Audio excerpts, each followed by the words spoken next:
the stage here, writer-director Joe Carnahan.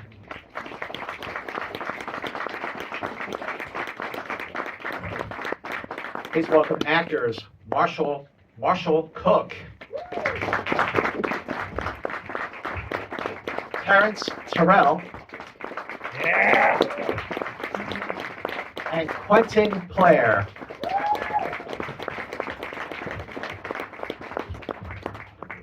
All right, so I gotta confess, I knew extremely little about the story when I saw the film, and had no idea where it was going to go. Of course, you know, the play is the thing. So, Joe, how did this come about for you? What were the challenges for you to adapt into a screenplay? Well, it came to me as a rewrite initially, and I knew a little bit about the story.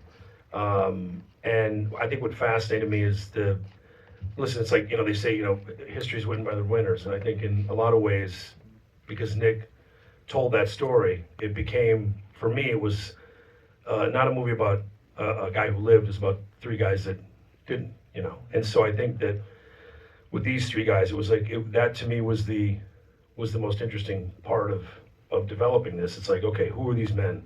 And trying to memorialize them in a way that I would think would be respectful, and again, not knowing, and that's a tremendous challenge.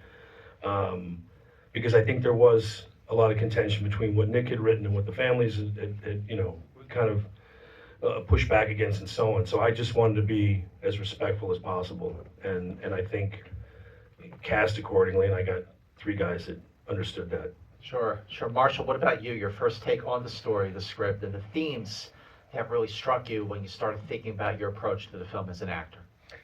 Yeah, I heard about the story years ago, and it just kind of came back to me. I got slipped the script a little early because I just finished doing Shadow Force with Joe. Oh, and I wow. guess that went pretty well. But it wasn't mine. It was like, hey, you have an opportunity to potentially audition and maybe get this part. So it's the first role I've trained for, like to audition for. Oh, I see. So I put on like 20 pounds to audition for this movie. And then, I don't know, maybe he always knew, but I feel like nobody told me until about 6 weeks before. But yeah, it's a really just powerful, real movie that I think a lot of people heard about this. You didn't. I mean, I heard about it, Yeah. but I didn't know the outcome of it. Yeah. You know, so that was it. By the time you get to the end, I just went, oh man. Yeah, also, it's got in Marshall's defense, I knew how driven he would be, and dare I say, a bit obsessive compulsive. I knew you were going to say Yes, that. yes. And I knew that would be I would rely on that in the moments where this thing was exceedingly difficult to shoot. Yeah. Again, having someone I trusted and someone I knew would do the work and someone I knew would show up, and that these things are invaluable. And I would say it to all actors, it's like, your filmmaker, get in there and give it 100% at all times and regardless, because it seems like a benevolent democracy when you're shooting. It's a brutal dictatorship in the cutting room. So that's the truth. Terrence, I would love to hear just about the first time you all met, especially when you realized what you were going to go through making the film. Oh, well, see, I didn't know what we was going to go through. Because as an actor, right, every time you get a script, you're like, they're not going to do that. You know what I mean? Like, jump it over, okay, sharks, whatever, they're not going to do that. I don't know why I'm like that still. I'm like, there's no way. So Marshall, as he said, he got the script first. So he started to stock each one of us early. And you know, because they'll tell you got it, and you're not supposed to tell anybody. Here comes Marshall. How did you find me? I think you like DM me or something, like, hey. That's his voice. That's not a DM voice. That's text. He just ran. I'm like, who is this? You're like Marshall Cook. Like, come on, like that name. Like, come on. But anyway, when we first met, so when we got to Malta, and I knew Q from around. We've been around together. So with Marshall, as soon as we get there, he was everything he was in the text messages. He would be knocking on your door. We were on set sometimes from 5 p.m. to 6 a.m. And Marshall would be ready, knocking on your door like, hey, let's go tour. Well, you got to run from him. But once Marshall was what I know. And then we all continued and became a family. In terms of that bond, I mean, Yeah. seriously, I mean, if there's a film, You had where to. You have because we were in that water and it was freezing, and Joe is such an amazing director that he doesn't tell you that the cannon's going to go off 50 times. He said one more shot, like a bishop pastor, like we'll 5 more minutes and we leave. And the cannons were going off, so we're on this thing freezing, and between takes you don't want to get out of the water. Everybody's like, oh, just go warm up, but you don't want to get out of the water because you have to go to the warming tent and you come back in. You gotta get back in the water. It's 2 o'clock in the morning, and we only had each other out there, and so we were holding each other, and then it was so loud with the machines we couldn't hear, so sometimes we had to watch each other's mouths to know what to say next, and that all comes from just becoming one outside of the filming. When I saw the film, I literally just thought, and I knew I was going to moderate this conversation. I went, this is going to be a great film, a great conversation about what actors go through when they are working on such a physically demanding and emotionally demanding. And Quentin, I would love to hear about that preparation that you did, knowing, or what you thought you knew, what you were in for. Yeah, no, I mean, for me, I felt like, well, I had a meeting with Joe via Zoom when it got close to knowing I was going to get the role. And he was like, hey, like, we're really going to go after this thing, like, don't be a bitch. And he was like, he was honest. He was like, you better not be called and cut or anything like that. And I was like, you have no idea who you hired. Like, that's who I am. Like, I'm not an actor who wants to be in a studio. You know what I mean? I like being out in it. I like being out in the shit. I like to feel like I'm going through some of the things that I'm portraying on screen. Yeah, sure. So like a lot of the cast, I felt like really didn't necessarily love the tank, but I did. T did not. I just took it as a gift. There's so many times as an actor that we have to create everything that we're going through, like mentally, your imagination and this and given circumstances, all the things that you have to remember. And I did have to remember those things, but when you get out there and like a wave's hitting you in your face, or the rain's coming down on you, or we didn't have to do as much as far as like, okay, now I'm standing on the bottom, I have to act like I'm floating or act like I'm paddling, and I was trying to stay up. I was hanging off this boat because I'm really that tired. I'm, probably into a small bit of hypothermia, nothing, crazy, but like dipping into it. And I felt like it was just such a gift. Like, these men, they went through just such peril, such a traumatic event. I asked Scott. I asked the dive team, like, when will they start to mess with hypothermia? I don't want to go there, but when are we on the? And they said, oh, we'll let you know. And it was always like, but again, that level of fatigue, you can't fake that, No. And we had set that up. Me, Asbros, I had to shoot it. I mean, you see it. There's like tracking shots through waves. Yeah. And so you got to have gamers like these guys that are okay. Let's go. They understood at some point. Listen, I'm not a manipulative director. I'm really not. I was on this one. And I think Q said to me, he's like, yeah, man, I kept thinking you guys had problems and this wasn't going right and this wasn't going right. And I look up and Jason Merrill, the AD's just like eating a sandwich. I'm like, I think they know what's happening. I'm like, this seems planned. Now we get out there and they're like, oh, we're gonna do a lens change, as if they didn't like line this up already. And I'm like, that's 15 minutes because it's in underwater housing and it's kind of an intense camera setup. Yeah, it is.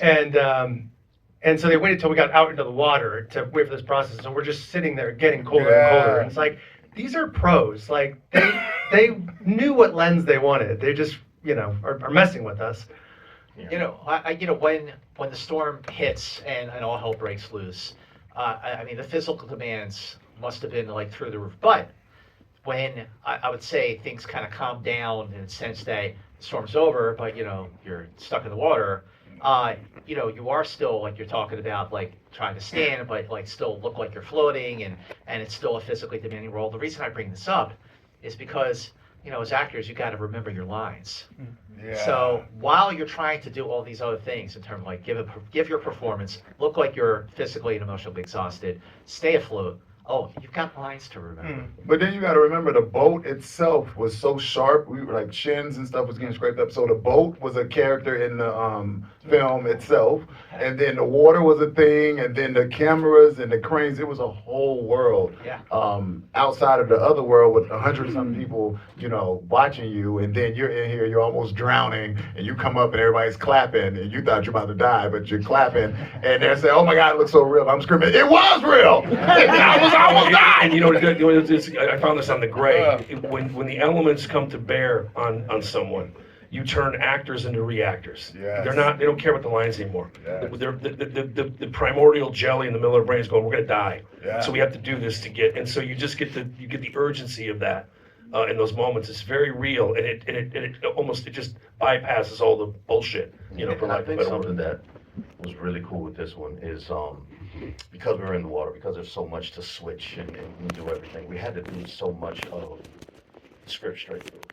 So it kind of got to a point where it felt like little small plays almost that we were doing. Most times when you're out there, it's like, all right, do this scene. It's like half a page or page, whatever, and you do it a million times, then you go on to the next thing. But this, because of that, we were doing 15-ish minutes of the script straight through. And so, you don't have to be like, oh, where was I? Oh, what was mine? Like, you're just feeling it. And Right. things that I didn't necessarily think about in preparation or didn't think about enough just hit you. Like the first time we got in the water, we're doing when the boat first flips over and we're just kind of finding ourselves and going through it and all the confusion. And I thought about all that. But by the time we get to the end of it, I was like just physically exhausted. Yeah. And I think at the end we're supposed to, I cut the rope and we're going to the next thing. And I'll be honest, I don't even remember if it was improv or if it was in the script. And I was just like, oh, just give me a second, I need to lay here. And it was real. I just needed to lay there to take some time off of what had just happened. And I don't know that I would have felt or known about that exhaustion that came in if we hadn't just gone out and done it. So there It was just no different. preparation. Like even they wanted us to do like the swimming to make sure, they're like, oh, swimmers, you send a picture of you swimming so we can make sure you stunt people know. And so I go to the little class just to make sure I'm like top swimming because I come from Mississippi, so we don't really swim. So I'm doing the swimming stuff, just brushing up on my swimming. And I get there and I'm like, okay, so I'm gonna learn all the backstrokes. I'm gonna show off for camera. But when them things came on, all that went out the window. It was like every time he called action, we were fighting for our lives, literally. Okay, not literally. And I was. They were fighting for their lives. Was you fighting for Men your that were life? out there. I don't want to. See, that's the one Keep thing. it real. Keep it Yeah, real. yeah. The one thing about this is like, for me, this is the project I have cared most about that I've ever done. It trumps everything else that I've ever done. And with all that joy, with everything that I went through, with how much I love everyone sitting up here, the one thing that I never want to lose is that like 3 men lost their lives. Yep. And those 3 men, they went through so much more than what we went through. And I think it would be a disservice had we done it in a hot tub like the Louisiana tank. Yeah. No. So that's salt water. And again, Yeah. to Q's point, it's like you've got this tremendous responsibility to the memories of these men, and you can only hope to tip your hat in some way, again, to create kind of a memorial for these guys. But you're absolutely right. It's like at the end of the day, you get to go home and Yes. into your hotel and in a warm bed and so on and so forth. So it's like it's very, very tricky because you don't want to feel like you're walking on someone's grave. That is an outsized responsibility that I've always tried to keep at the forefront of this whole thing. But that responsibility, just going back to the script stages, we take questions from members of the SAG-AFTRA Foundation, and this one's perfect from Ryan Turner. This is a great question. Joe, the process of writing, a script that is based on real events, but still making it a compelling script. And by that, I mean like not just the responsibility, but authenticity versus accuracy. Yeah, I mean, listen, here's the thing. We don't know the veracity, the verisimilitude of what it all is because we have one man's account. And I don't say that as a slight to Nick. Right. I say that as a measure of respect for the 3 guys that are not here to say that story and to relay their. And so I think that again, I always focused on those 3 guys because I thought that was where the movie was.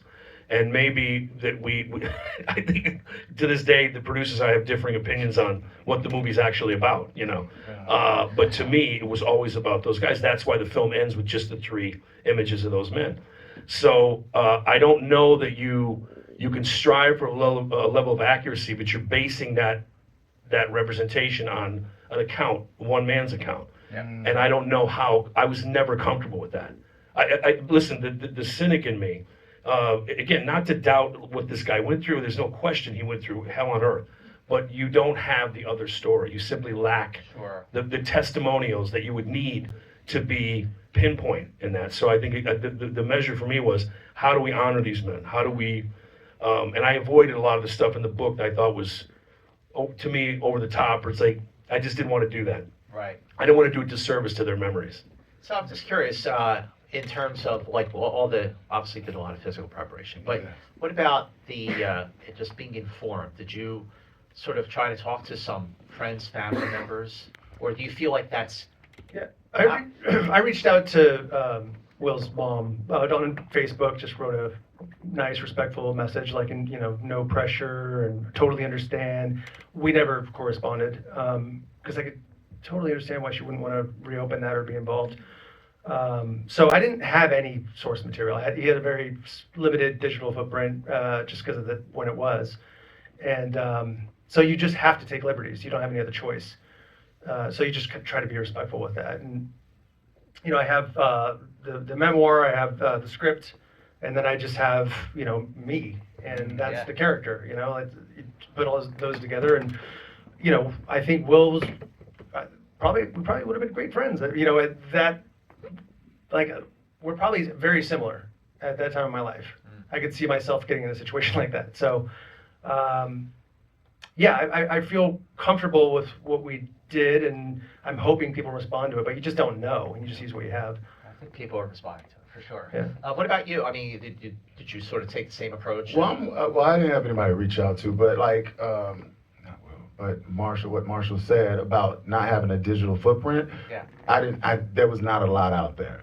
And I did, before this film, it was another film that was supposed to come out, with other people. And I ended up booking Corey before, like 2 years ago.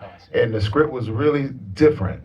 Then when Joe came on and he did his razzle dazzle to it, I'm like, oh wow, this is a really, really good script this time, and I want to jump on it. So coming back into it, I kind of knew the variations of that script plus this script. So I had a couple little things, but mostly, like Marshall said, we just had to go and just create these stories to make sure these guys are remembered.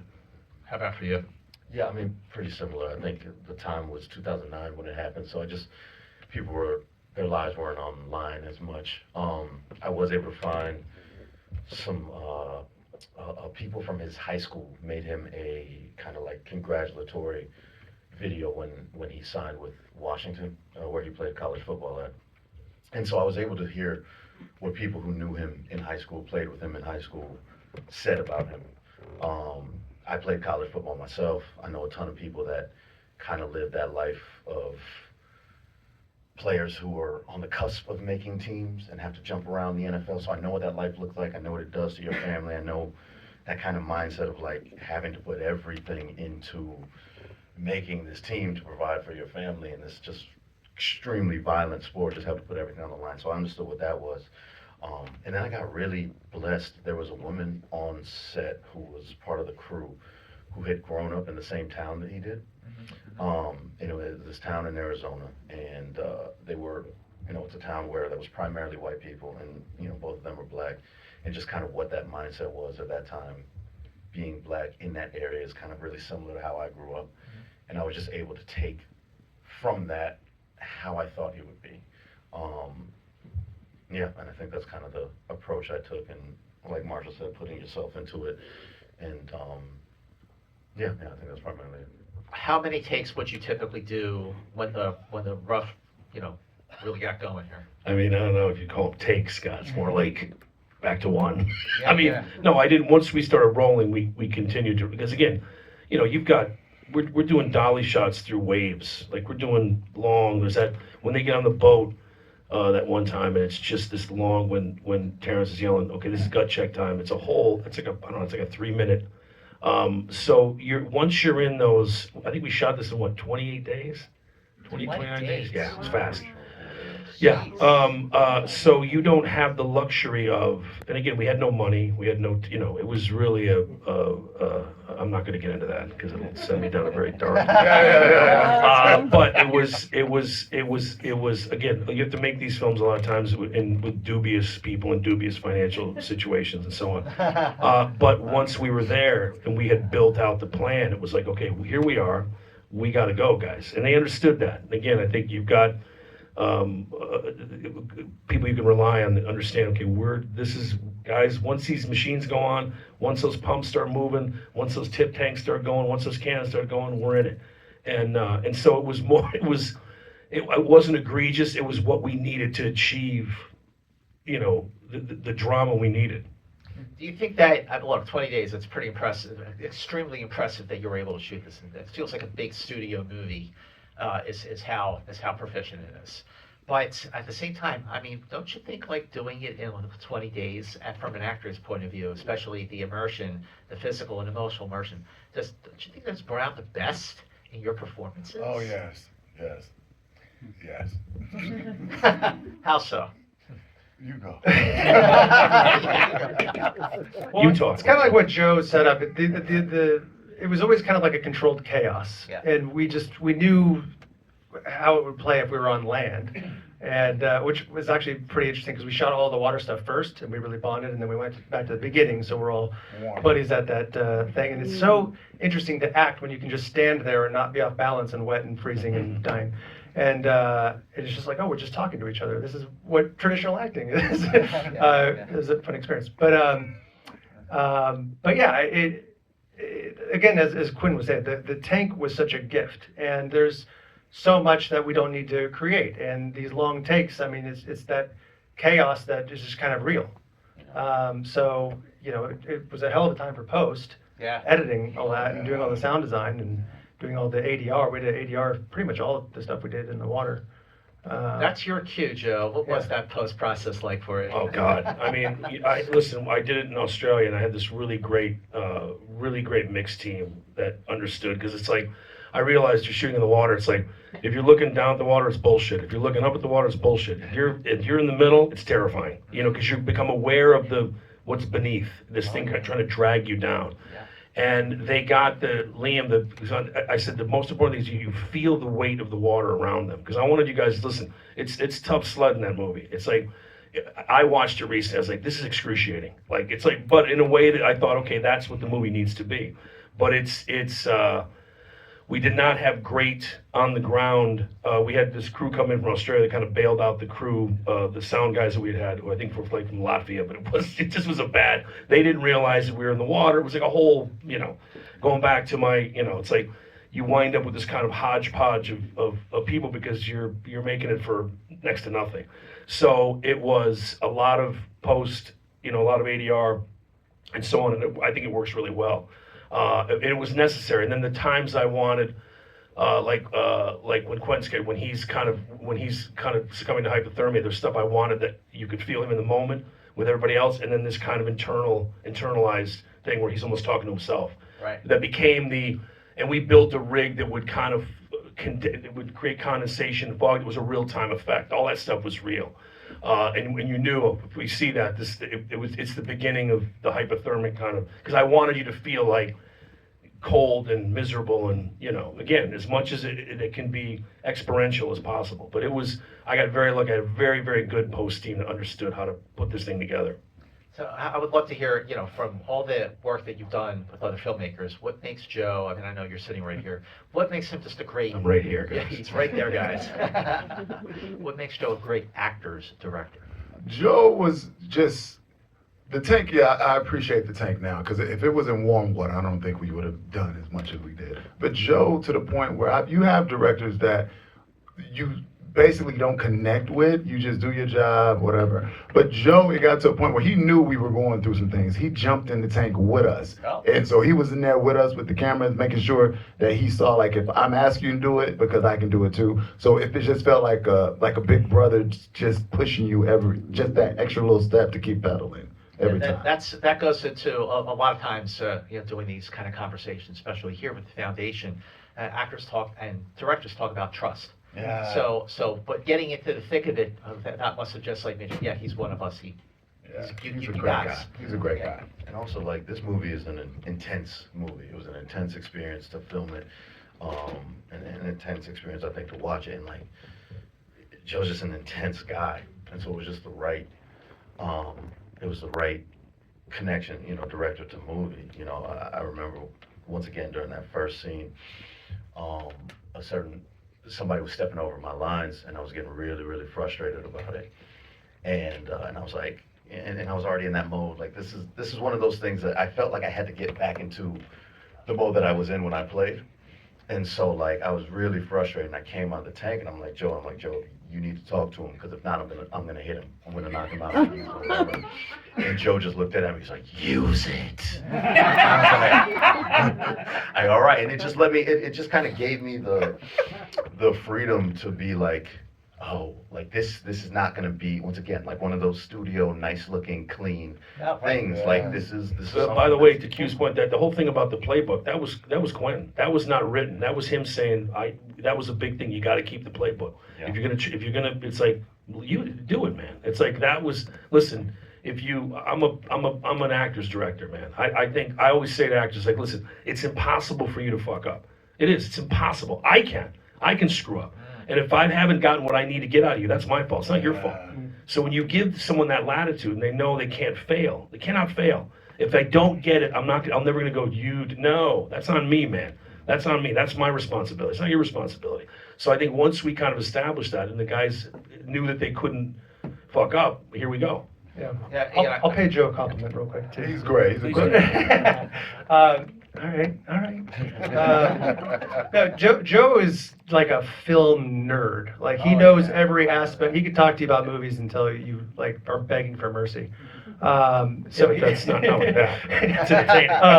Yeah, come on, it's intriguing, right? But you see him in post. He makes like very detailed decisions in post with sound design and mix and everything. So he really truly knows what he's doing. You can just tell.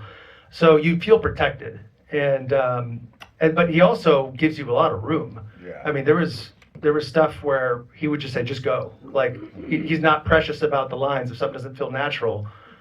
So yeah, it really does feel like a collaboration, but at the same time you feel protected. Yeah, he does. He doesn't boss. He'll just every time he'll say, "I got you. Don't worry. I got you. I got you." And it's just like. Yeah. But there's also, there were 4 of you out there, so working with Zachary, Levi, how did that, I mean, especially knowing where the story goes, like, what was it like working with him? I think I kind of know what it was like for you. No. Well, as you said, it wasn't me, I saw what you said. No. And the gloves are off. We got 2 minutes left. Right, here's the wrap-up side. Let's go. Wow. In all honesty, that was one moment. See, you just said it with me or something. You didn't have to. You know what, Scott, I'll take this one. All right, take it away, Joe. Marshall, answer Yeah. that. He gave me a lot of support. I really truly loved the scenes we did together. Yeah, no, honestly, like, I thought he was really great. Like, I think me and Zach had so many connective moments, whether it was in the house when we were about to leave, or on the boat, or like, when he's literally cradling me as I'm going, in hypothermia, my last moments, and he was so there with me in those moments. He was so there with me. I'm looking dead in his eyes, and he's looking right back. And I think as an actor, when somebody is really connecting to you. You know when they're giving you something real and organic. And he was there with me in those moments, and there were vulnerable moments for me. I wanted a lot out of myself, and I think early in the takes I wasn't getting it, so I was yelling at myself, and he was just right there with me. So and yet, if Paul Dano had been available, we would have cast him. I'm kidding. I had to make a Paul Dano joke. I'm sorry. It was dope to watch. It was dope to watch Zach. Some things like, because when you're on set, and we're in these zones, you don't really like taking advice, but then to trust him with as much work as he's done, and like he'll be like, T, bring this up a little bit. So then you open up. So, and at the end of the day, we were wet and holding each other. It is what it is, right? You got to bond. You got to bond. Listen, Zach brought it, man. I mean, it doesn't matter. Like, listen, it wasn't my most fun working experience, but who cares? I don't give a shit. You know what I mean? We're professionals, and that guy is a hugely talented. He really is, and he crushed it. So I don't really care. At the end of the day, it's opinions and this, that, and the other, and who cares? It's like you're not gonna be buddy buddy with everybody, and that's all right.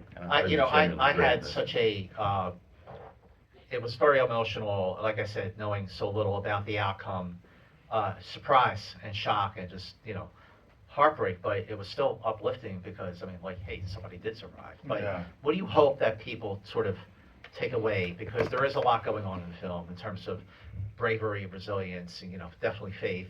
What do you hope that people take away, Joe? Listen, I think that it's like by the grace of God. It's funny because it's like I kind of consider myself agnostic, and yet my daughters go to a Catholic school, and I just went to mass last week, and that's like such a part of my childhood. So it's like it's like the push pull of these things, right? So that sometimes, and again, I think that Nick certainly felt this way, that he outlasted better men because he had a coat on, or because it's something like a simple kind of a twist of fate. And I think that you take away from it that life is largely unfair, and it's interesting because I think The Gray is a bleak film, but it's optimistic. I don't know if this is optimistic. I think this is the darkest film I've made in the sense of just because I watch it and I can see my headspace making it, and I felt I was happy, and I felt I was, but I think I was, and I think the idea of these men being doomed to nature, I don't know. It's like, listen, you can spend a lot of time unpacking this stuff, but I think that it's a deeply emotional film. It's tough to watch. I know it's tough to watch. It was tough to make, but I think that there is this idea that I don't know that there's a abject message that I was going for beyond the idea that this is a guy who will be haunted by the idea that he survived this thing for the rest of his life. And that last shot is very much, I don't know how you rid yourself of those specters and those phantasms, those ghosts, because that's always there. And I don't know, again, it's like, I don't know that it's meant to be uplifting. It's meant to be, this is a slice of life. This is somehow, it's unfair. A guy like Marquise Cooper, who's in perfect physical condition, doesn't make it, but this guy does, by virtue of a stupid orange coat, and it's the fragility, I guess, of life. Well, make sure you honor the story. The movie opens in theaters on December 12th. Please spread the word. Thank you for being here. By the way, Floriana Lima is here somewhere, who's fantastic in this movie. Floriana's in the back. Where she is? Say Say hi to Floriana. I'm sure she made you guys cry a couple times. Yes, exactly. Thank you all for being here. Thank you for the amazing conversation. Thanks, guys. With the film. Thank you, fellas. And Thanks, Thank you Scott. very much. Thank you guys for coming out. Happy holidays. Thank you guys for coming. Thank you Thanks, guys. guys. This represents about 75% of the viewing audience is going to see this movie this weekend, so I'm really happy. Oh my God. Oh my God.